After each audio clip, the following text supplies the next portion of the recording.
Buyer's remorse, seller's remorse. Can you avoid this? Maybe. If not, how can you handle it? I'll tell you how on this episode of Adventures with Time.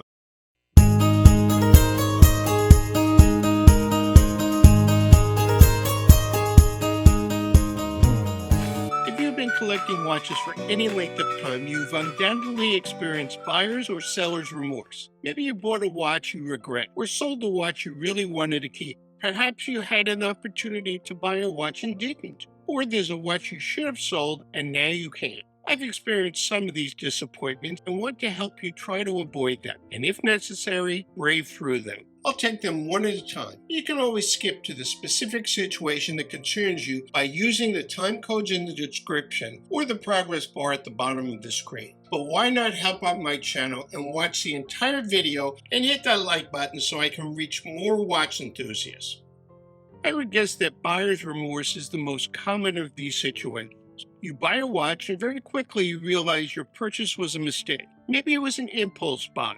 And when you get home or a couple of days later, you discover you don't like the watch as much as you did in the store. Or shortly after you've purchased the watch, there is a design feature which you don't like, or you just lose interest in the watch. This is why you should always take your time before buying a watch. Revisit the watch either in person or online several times before an actual purchase. Try to get feedback about the watch via YouTube or other forums. I'm not saying others' opinions of the watch should outweigh yours, but you should see if they've discovered any aspect of the watch that might make you change your mind. And don't buy a watch from a pushy seller. Yes, you may miss out on a nice watch or a good deal, but I think it's better to not buy a watch you would have liked than to buy a watch you will not like. If it's too late and you've already purchased the watch, what are your options? If it's been only a few days since you purchased the watch, check with the seller to see if they'll take the watch back or give you credit towards another watch. Perhaps before purchasing any watch, one should ask the seller about their return policy. If you can't return the watch, then wear it for some time to see if your interest returns. No? Well, then you should try to sell the watch. You should expect to take a loss when selling it, perhaps as much as 50%. Don't dwell on this too long. Chalk it up to a learning experience so that the next time you might make better decisions. Remember, this is a hobby and not a money-making business. During my first couple of years as a watch collector, I purchased a lot of watches. I wanted to experience many different types and designs. As expected, I purchased a lot of watches, mostly online, that ended up not to my liking. I found I had to force myself to give some watches some time on the wrist.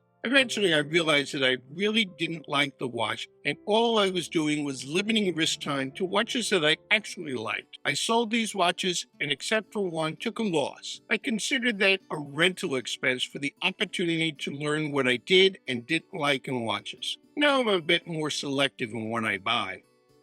On the other side of the equation is seller's remorse. This is when you sell a watch from your collection and later regret selling the watch. Perhaps you sold the watch because you thought you no longer liked it, or you needed the money for some other reason. Whatever the reason, after selling you realize you miss having the watch and you wish you hadn't sold it. If your decision to sell a watch was based on money needs, the clear way to avoid this in the future is to never buy beyond your means. Like any hobby, you should only be spending disposable funds and don't commit any money if you think you will need cash in the future. Yeah, this is easier said than done. More probable is that you thought you lost interest in the watch or wasn't giving the watch as much attention as others in your collection, but you were wrong and missed the watch. Similar to buyer's remorse, taking time before making any decision is the way to minimize this mistake. Give the watch another chance on your wrist to make sure of your decision. Perhaps letting the watch sit for weeks or months before finalizing any activity. If you find yourself in this seller's remorse condition, try to realize that your monetary needs outweigh any hobby activities. Be happy that you had watches with value that can help you out of your cash needs.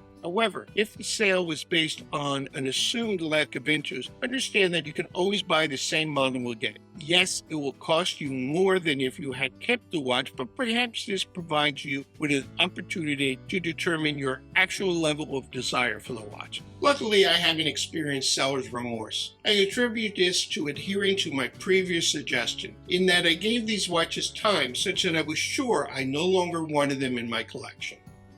Lastly, let's consider the reverse of buyer's and seller's remorse. I've experienced the situation where I didn't buy a watch and regretted it. I was looking for my first mid-tier luxury watch. I was at the Grand Seiko boutique in New York City getting my first hands-on look at this brand when I tried on their SBGH 269, part of that Heritage collection. Not only was this a beautiful watch, the deep red dial reminded me of the wooden floors I saw in the historic buildings when I was visiting Japan on business for over a month. This was a limited edition watch. However, at the time, I was cautious about spending over $6,000 on a watch, especially one that shared the name Seiko. By the time I resolved my Grand Seiko fears, it was too late. The watch was sold out. It did bother me for a while, and still does sometimes. However, I realized it is better to have missed out on a watch I would like to have than to spend that much money on a watch that I might later regret. This is bound to happen with limited edition models. The other reverse situation is a little odd. It's when you regret not taking the opportunity to sell a watch. Maybe you considered selling a watch when it was hot on the market and for which you could get a good price, but you vacillated because you thought you might want to keep that watch in your collection. When you were finally confident you wanted to sell, market interest had ebbed and you could no longer get an appropriate price for your watch, or maybe couldn't even sell it at all. This missed opportunity is not the end of the world. Just keep the watch and enjoy it as much as you can. Wait to see if conditions change such that you can sell the watch for what you want. Hey buddy, want to buy some watches? I got some nice ones here, real cheap. Overall, we must remember that being a watch enthusiast is a hobby. In these activities, right and wrong decisions should not have life-affecting impacts. If one respects the boundaries of a hobby, especially playing within your means, these mistakes, although initially annoying, should not have a lasting impact. Now I'd like to ask you to share your personal remorse situations. Please describe them in the comments below and how you handled them so we can all learn how to better enjoy this hobby we share. I suggest you watch this video where I describe why I sold several of my watches. And down here is a video where I describe my reluctance to purchase a Grand Seiko watch. Thanks for watching, and I'll see you in my next video.